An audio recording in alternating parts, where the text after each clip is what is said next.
လူတဲတွေအားလုံးပဲမြင်လာဒီနေ့ကတော့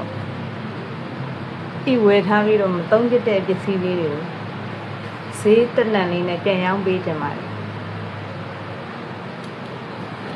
ပထမဆုံးဒီအိမ်လေးပေါ့နော်ရမ်းအေးတာရှင်ပန်လေးကဒီလောက်လေးပဲပေါက်တာဆိုတော့အဲ့ဒါ50ပဲပေးသွား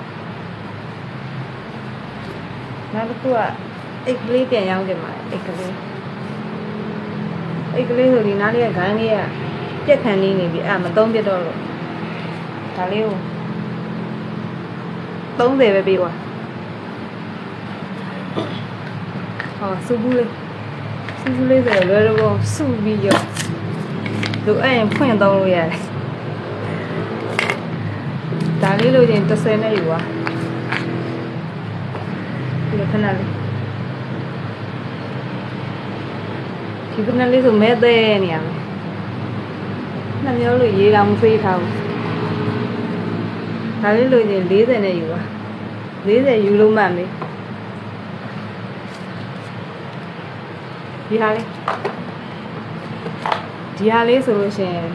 အသွင်းလို့လည်းမရဘူးဖွင့်လို့လည်းမရဘူး